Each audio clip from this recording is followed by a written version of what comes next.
Cinema రంగుల ప్రపంచం. ఓ movie hit అయితే హీరో హీరోయిన్లకు నేము ఫేము వస్తాయి. అదే రిజల్ట్ తేడా కొడితే నిర్మాత మాత్రమే నిండా మునిగిపోతాడు. కోట్లు ఖర్చు పెట్టిన ప్రొడ్యూసర్ ఆఖరుకు నష్టాల్లో కూరుకుపోతాడు. అసలు ఇండస్ట్రీలో నిర్మాతల పరిస్థితి ఏంటి? ప్రొడ్యూసర్స్ పై దిల్ రాజు కామెంట్లు ఎందుకింత హాట్ టాపిక్ గా మారాయి? టాలీవుడ్ లో నిర్మాతకు విలువ లేదా? శాసించే స్థాయి నుంచి ఆశించే స్థాయికి పడిపోతున్నాడా? ప్రొడ్యూసర్ ఎందుకు జీరో అయిపోయాడు? హీరోల డేట్లకు మాత్రమే నిర్మాత పరిమితమైపోయాడా? ప్రొడ్యూసర్స్ బిర్యానీ ప్యాకెట్లు మోసేవాళ్లుగా మిగిలిపోయారా? సెట్లోకి అడుగు పెట్టే ధైర్యం కూడా చేయలేకపోతున్నారా? 100 మంది ప్రొడ్యూసర్స్ లో అసలు బాగుపడ్డ వాళ్ళెంతమంది? దిల్ రాజు చేసిన కామెంట్స్ దేనికి సంకేతం? కొన్ని సందర్భాల్లో నిర్మాతల్ని ప్రీ రిలీజ్ లాంటి సినిమా ఫంక్షన్లో కనీసం స్టేజ్ మీదకు కూడా రానివ్వడం లేదు. డైరెక్టర్ 90 రోజుల షూటింగ్ అని మొదలుపెట్టి ఏకంగా సంవత్సరం పాటు సాగదీస్తాడు.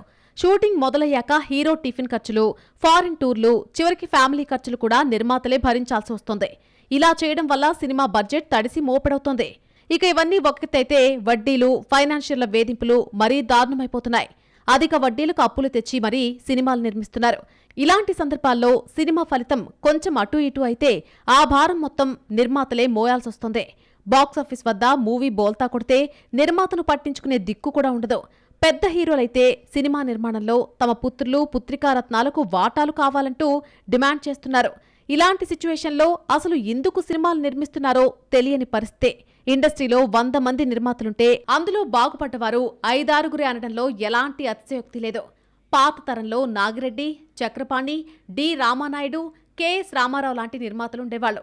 అలాంటి వాళ్లు సినీ పరిశ్రమలో ఇప్పుడు భూతద్దం పెట్టి వెతికినా దొరకరు. ఇలాంటి పరిస్థితుల్లో ఆఖరికి బిర్యానీ ప్యాకెట్లను మోసేవాళ్లుగా నిర్మాతలు మిగిలిపోతున్నారనే ఆవేదన ఉంది. ఒకప్పుడు తెలుగు ఇండస్ట్రీలోని నిర్మాతలకు విపరీతమైన గౌరవం ఉండేది. పరిశ్రమను పోషించేది వాళ్లే కాబట్టి హీరో, హీరోయిన్ దగ్గర నుంచి సాంకేతిక నిపుణులు, లైట్ బాయ్స్ వరకు ప్రతి ఒక్కరూ వాళ్లను దేవుళ్లుగా భావించేవారు. టాలీవుడ్ నిర్మాత దిల్ రాజు ఇండస్ట్రీ గురించి చేసిన వ్యాఖ్యలు సంచలనంగా మారాయి. ప్రముఖ సీనియర్ నిర్మాత అట్లూరి పూర్ణచంద్రరావు కూర్గ్లో నిర్మించిన రిసార్ట్ స్పాలను ప్రారంభించేందుకు తెలుగు, తమిళ ఇండస్ట్రీలకు చెందిన సెలబ్రిటీలు పెద్ద ఎత్తున తరలివెళ్లారు. వాళ్లలో సూపర్ స్టార్ రజనీకాంత్ ఉన్నారు. ఈ సందర్భంలోనే దిల్ రాజు నిర్మాతలకు విలువ లేదంటూ చేదు నిజాన్ని చెప్పుకొచ్చారు. నిజానికి దిల్ రాజు నిన్నా మొన్న వచ్చిన ప్రొడ్యూసర్ ఏం కాదు. చాలా కింది నుంచి వచ్చి సక్సెస్ఫుల్ అయిన నిర్మాత.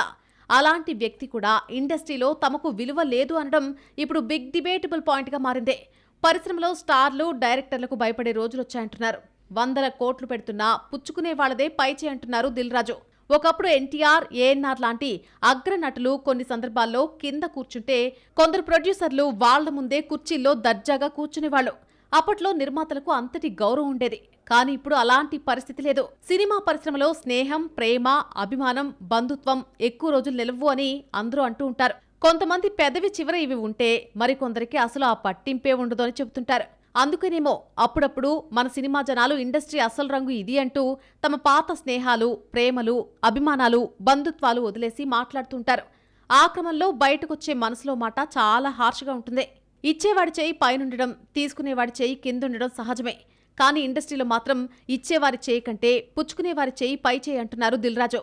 ఒకప్పుడు నిర్మాతలు అందరినీ శాసించేవాళ్లని, కానీ ఇప్పుడు డబ్బులు తీసుకున్న వాళ్లే ఇచ్చిన వాళ్లను శాసించే స్టేజ్కొచ్చేశామని ఆవేదన వ్యక్తం చేశారు. సింపుల్ గా చెప్పినా దిల్ రాజు మాటల్లో నిగూఢార్థం ఉందంటున్నారు సినీ పండితులు. ప్రస్తుతం ఇండస్ట్రీలో నిర్మాతల మధ్య రేస్ నడుస్తోంది. ఇలాంటి పరిస్థితుల్లో దిల్ రాజు కామెంట్లపై ఇండస్ట్రీలో డిస్కషన్స్ కూడా జరుగుతున్నాయి. వినడానికి కాస్త చేదుగా ఉన్నా దిల్ రాజు ఉన్న మాటే అన్నారని అంటున్నారు సినీ పరిశీలకులు. పెద్ద నటులు, దర్శకులను చూసి నిర్మాతలు భయపడుతున్నారా? పాన్ ఇండియా బడ్జెట్లో ప్రొడ్యూసర్స్ ఎలా నలిగిపోతున్నారు? అప్పులు, అధిక వడ్డీలు ఎలా కుంగదీస్తున్నాయి? నిర్మాత మాత్రమే సినిమా నష్టాలు ఎందుకు తన భుజాలపై మొయ్యాల్సి వస్తోంది? టాలీవుడ్ లో నిర్మాతలు ఇప్పుడు స్టార్ నటులు, పెద్ద దర్శకులకు భయపడే రోజులొచ్చాయి.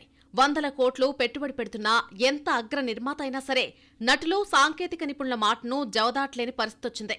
పాన్ ఇండియా మార్కెట్లో నిర్మాతలు నలిగిపోతున్నారు. డబ్బులు పెద్ద మొత్తంలో ఖర్చవుతున్నా అనుకున్న సమయానికి సినిమా పూర్తవడం లేదు, విడుదల కూడా కావడం లేదు. ఇక ఇండస్ట్రీలో అందరూ లాభాలు ఆశిస్తారు, కానీ నష్టాలను మోసేది మాత్రం నిర్మాత ఒక్కడే. తన కెరీర్లో మైలురాయిగా నిలిచిన దిల్ సినిమా గురించి మాట్లాడుతూ ఒక ఆసక్తికర ఘటన పంచుకున్నారు దిల్ రాజు. తాను నిర్మాతగా మారిన మొదట్లో అట్లూరి పూర్ణచంద్రరావుకు ఒక మాట ఇచ్చానన్నారు. దిల్ సినిమాను హిందీలో రీమేక్ చేయాలనుకుంటే ఆ సినిమా రైట్స్ ఆయనకు ఉచితంగా ఇస్తానని చెప్పానన్నారు. సౌత్ ఇండియాలోనే అతిపెద్ద మార్కెట్ ఉన్నా, బాలీవుడ్ కంటే ఎక్కువ సినిమాలు తీస్తున్నా టాలీవుడ్ నిర్మాతలకు కష్ట నష్టాలు తప్పడం లేదు. డిజిటల్ యుగంలో ఒక హీరో మార్కెట్ విలువను థియేటర్ల కంటే ఎక్కువగా ఓటీటీ సంస్థలే నిర్ణయిస్తున్నాయి. ఈ క్రమంలో ఓ వింత పరిస్థితి నెలకొంది. ఒకే స్టార్ నటుడు నటించిన 2 సినిమాలకు ఓటీటీ సంస్థలు ఇచ్చే రేట్లు ఆకాశానికి భూమికి ఉన్నంత తేడాతో ఉంటున్నాయి. దీనివల్ల నిర్మాతలు నిలువునా మునిగిపోతుంటే హీరోలు మాత్రం తమ రెమ్యూనరేషన్ తగ్గించే ప్రసక్తే లేదని భీష్మించుకుని కూర్చుంటున్నారు. అసలు ఓటీటీ సంస్థలు చేస్తున్న ఈ పార్షియాలిటీ వెనుక ఉన్న రహస్యమేంటి? గతంలో సినిమా విడుదల తేదీలను నిర్మాతలు నిర్ణయించేవారు. కానీ ఇప్పుడు ఓటీటీ సంస్థలు తమ స్ట్రీమింగ్ డేట్స్ ప్రకారం థియేటర్ రిలీజ్ డేట్లను కూడా శాసిస్తున్నాయి. ఇప్పుడు కేవలం తేదీలే కాదు, హీరోల రెమ్యూనరేషన్లు కూడా ఈ డిజిటల్ ప్లాట్ఫామ్లే డిసైడ్ చేస్తున్నాయనే కొత్త పాయింట్ తెరపైకొచ్చింది. ఒక హీరో సినిమాకు ఓటీటీ నుండి వచ్చే డీల్ విలువను బట్టే ఆ హీరో తన తర్వాత సినిమా పారితోషికాన్ని పెంచుకుంటూ వెళ్తున్నాడు. ఫర్ ఎగ్జాంపుల్, ఒక హీరో నటించిన సినిమాకు ఒక ఓటీటీ సంస్థ 10 కోట్ల డీల్ ఇస్తుంది. అదే హీరోతో ఒక చిన్న నిర్మాణ సంస్థ సినిమా తీస్తే దానికి కేవలం 4 కోట్లు మాత్రమే ఆఫర్ చేస్తున్నారు. ఇక్కడే అసలు సమస్య మొదలవుతోంది. ఓటీటీ సంస్థలు సినిమా కంటెంట్ లేదా మెరిట్ చూసి కాకుండా బ్యానర్ విలువ, ప్రొడక్షన్ వాల్యూస్ వంటి అంశాలను చూసి రేట్లు నిర్ణయిస్తున్నాయి. ఓటీటీ ప్లాట్ఫామ్లు చూపిస్తున్న ఈ వివక్ష వల్ల నిర్మాతలు భారీగా నష్టపోతున్నారు. పెద్ద బ్యానర్లకిచ్చే రేట్లు తమకు ఇవ్వకపోవడంతో చిన్న నిర్మాతలు అప్పుల పాలవుతున్నారు. మరోవైపు హీరోలు మాత్రం ఈ డీల్స్ గురించి మాత్రం ఏమాత్రం పట్టించుకోవడం లేదు. తన గత సినిమాకు 10 కోట్ల ఓటీటీ డీల్ కుదిరింది కదా అని తర్వాతి సినిమాకు రెమ్యూనరేషన్ భారీగా పెంచేస్తున్నారు. ఒకవేళ ఆ సినిమా చిన్న బ్యానర్ కావడంతో ఓటీటీ డీల్ తక్కువ కుదిరినా హీరోలు మాత్రం తమ పారితోషికాన్ని తగ్గించుకోవడానికి సిద్ధంగా ఉండడం లేదు. ఈ డిజిటల్ డీల్స్ గందరగోళం వల్ల టాలీవుడ్లో ఒక అస్తవ్యస్తమైన పరిస్థితి నెలకొంది. కంటెంట్ను నమ్మి సినిమా తీసే నిర్మాతలకు ఓటీటీల నుండి సరైన మద్దతు లభించకపోవడం ఇండస్ట్రీ భవిష్యత్తుకు ఆందోళన కలిగించే విషయం. హీరోలు కూడా కేవలం పారితోషికం మీద కాకుండా సినిమా నిర్మాణ వ్యయం, ఓటీటీ బిజినెస్ మీద అవగాహన పెంచుకుంటేనే ఇండస్ట్రీ బాగుంటుందనే అభిప్రాయం వ్యక్తమవుతోంది. తెలుగు చలనచిత్ర సీమకు దక్షిణాదిన భారీ మార్కెట్ ఉంది. పైగా ఇండియాలో ఎక్కువ సినిమాలు తీస్తోంది మనమే. భారీ బడ్జెట్ సినిమాలు తక్కువేమీ కాదు. కానీ ఇరుగు పొరుగు చిత్రసీమల్లో లేని విధంగా మనకు మాత్రం భారీ నష్టాలు తప్పడం లేదు. ఇందులో తప్పెవరిది? ఎవరు దీనికి కారణం? టాలీవుడ్కు ఇందుకు అన్ని కష్టాలొచ్చాయి?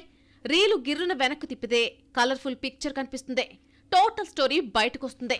స్టార్ హీరోల రెమ్యునరేషన్లే నిర్మాతల కొంప ముంచుతున్నాయా? పెరిగిపోతున్న సినిమా బడ్జెట్ను కంట్రోల్ చేయాల్సిందెవరు?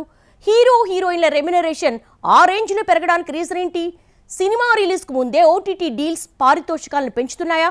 కోట్లు ఖర్చు పెట్టి సినిమాలు తీస్తున్న నిర్మాతలు ఆఖరకు చిల్లర ఏరుకోవాల్సిన దుస్థితి ఎందుకు వచ్చింది? తెలుగు సినీ పరిశ్రమకు సౌత్ ఇండియాలో అతిపెద్ద మార్కెట్ ఉంది. తమిళ, కన్నడ ఇండస్ట్రీలతో పోల్చుకుంటే టాలీవుడ్ కెపాసిటీ చాలా ఎక్కువ. ఇక సినిమాల సంఖ్యలో బాలీవుడ్ నే మించిపోతోంది. భారీ బడ్జెట్ సినిమాలు తక్కువేమీ కాదు. తెలుగు సినిమాకు ఇంత సీనున్నా మన నిర్మాతలకు మాత్రం నష్టాలు తప్పడం లేదు. పొరుగునే ఉన్న కోలీవుడ్ లో భారీ బడ్జెట్ సినిమాలతో పాటు కొత్త వాళ్లతోనూ ఎన్నో సినిమాలు తీస్తుంటారు. కానీ అక్కడ నిర్మాతలకు వచ్చే నష్టాల శాతం చాలా తక్కువ.